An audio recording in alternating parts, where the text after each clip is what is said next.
The Democrats are out trying to claim that this is all on Republicans. They're admitting what they're up to. Things like $4 million for global LGBTQI plus awareness campaigns around the world. $4 million for the LGBTQI plus democracy grants in the Balkans. They want $2 million for feminist democratic principles projects in Africa. Howdy, y'all. So I'm playing Monopoly with my cousins. They're teenagers. And one of them says, it's terrible that Trump is taking away food stamps.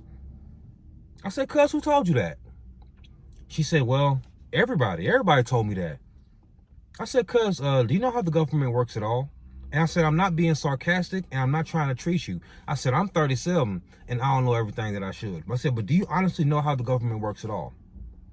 She said, no, but you know, everybody says Trump's taking away food stamps. So why would they lie? I said, they're not lying. They just don't know anything and they don't like Trump. So they say whatever they can. So I wanted to make this video for my cousin and for everybody so they can basically understand exactly what is going on. First and foremost, Trump is not taking away food stamps. Y'all ain't getting food stamps and EBT in November because there's a government shutdown because the Senate and the House of Representatives can't come to an agreement on where the money should be spent. That's why the government is shut down. It ain't got nothing to do with Trump. I know people don't like Trump. I understand that. But this right here ain't got nothing to do with the president of the United States. So, cuz, this is for you. The Democrats are out trying to claim that this is all on Republicans because we control the government. It's easy to think that this is a Republican shutdown because the Republicans have the majority of the House, the Senate, and in the White House right now. But in all actuality, the Democrats are the ones holding up everybody's paycheck, holding up everybody's EBT. Now let's roll that beautiful bean footage. There are simple facts about the Democrat shutdown that everybody needs to recognize. Here's 4 of them. First of all, we have to have Democrats to reopen the government. You know that in the Senate, it requires 60 votes to break an impasse. Hang on, Lily, hold it real here. Keep it close to the podium. I want everybody to see this, okay? We're going to make it simple.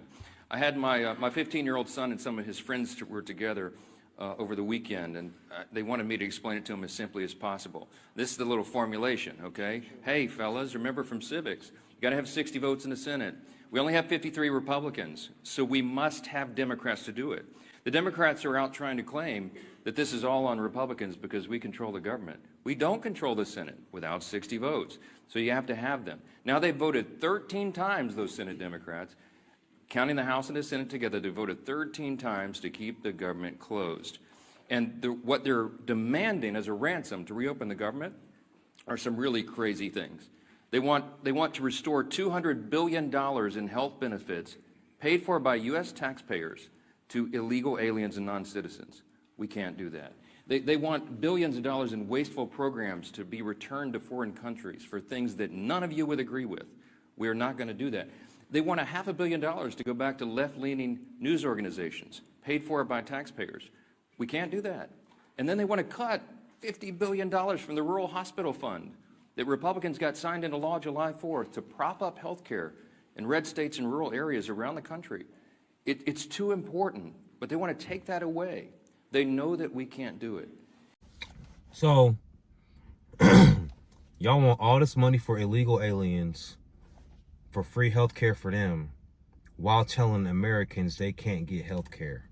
That doesn't even make sense. And then, of course, they want to provide health care for the farmers and the rural area and the rural community. They're hurting bad. Like real bad. It just seems as though the people on the extreme left, they love foreigners way more than they love Americans. And you don't think Americans have a problem with that? You don't think that's troublesome? And now that they've begun to admit what this is all about. Thanks, Lee. Put another thing there. They're admitting what they're up to. Chuck Schumer said every day of the shutdown gets better for us, meaning the Democrat Party. And you know, we had the second-ranked Democrat in the House. It's pure evil to say every day of the shutdown gets better for anybody. That's just evil. You hear me? Man. The minority whip, who just said a few days ago, the end of last week, that we know that this is causing great pain for the American people, but we have to use this leverage. We don't have many times where we have leverage like this. And so they've shown you what the real motivation is. But ultimately, why are they doing all that? Let me summarize this really quickly, as simply as I can, for the civic students back home. Republicans are not demanding anything, literally nothing. All we want is to reopen the government. The Democrats are demanding all those things I just showed you on the chart, plus a lot more. When I say they want to send money to foreign countries, this is some of the things that they would propose that we spend money on again. They're demanding, this is a ransom to reopen the government. Things like $4 million for global LGBTQI plus awareness campaigns around the world. $4 million for the LGBTQI plus democracy grants in the Balkans. They want $2 million for feminist democratic principles projects in Africa. We're not doing that. But again, the question is why? Why? This sounds crazy. It is. Why would they do this? And what we saw on vivid display over the weekend was the re-emphasis of this fact. This is motivated purely out of fear. And what do we mean by that?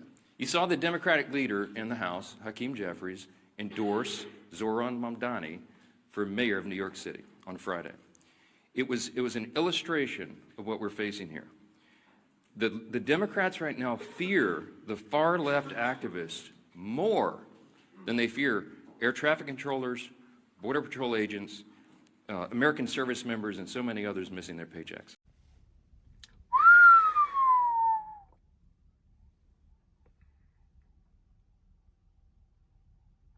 You know, I've been feeling that way for a long time, that people are, well, it's just facts. That's why I feel it. People are very afraid of the people on the far left. And they're giving so much pushback because the average person is not afraid of your ass no more.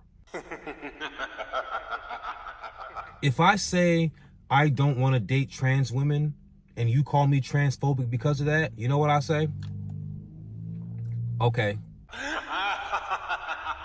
You can't insult me with words, and then you say the definition of the word is how I feel. You're wrong.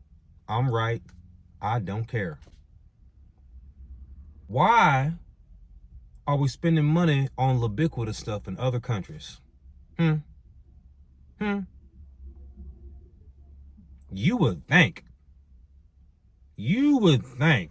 that would be the easiest jig to give up. It's like, all right, the jig is up. No, we got to keep this shit going on. You know why? That shit's lining y'all's pockets. It's lining your homies' pockets. Because you know what they do with these grants and all this money? They give people jobs to do nothing. You a ubiquitous liaison in Sierra Leone. Man. They fear the Marxist insurgents like Mamdani more than they fear families and children going hungry from lapsed benefits that keep food on their tables. They simply fear losing their own political positions next November if they don't appease the angry far left base right now. And they will appease that base at any cost, no matter how much pain's inflicted. In fact, they've said in their own words, this gets better for us day by day. How does it get better? Because they're proving to the angry far left base in their party that they will prioritize them over the American people. And simply put, it's the profound fear in the Democratic Party that drives this shutdown. It is not principle, it is not policy, it is certainly not concern for the constituents that they say that they want to represent. We know that because even their own constituents now are begging Democrats to stop the political games and reopen the government. Just yesterday, the largest union of federal workers, the very people that the Democrats claim that they fight for, came out publicly and urged the Democrats to join the Republicans in passing the House's very simple short-term funding bill. Also, yesterday, the National Air Traffic Controllers Association began to put up flyers in airports to explain the real danger that is being imposed for air travel, air safety in this country, highlighting what the Democrats are doing. So I just want to say this simply to our Democrat colleagues. You have an off-ramp now. You painted yourself into a corner, but here's your off-ramp. The unions, the largest unions are saying, please do this. You can claim that as cover and say that you had to do it. Reopen the government. Get it working for the people. I hope everything is going to be okay.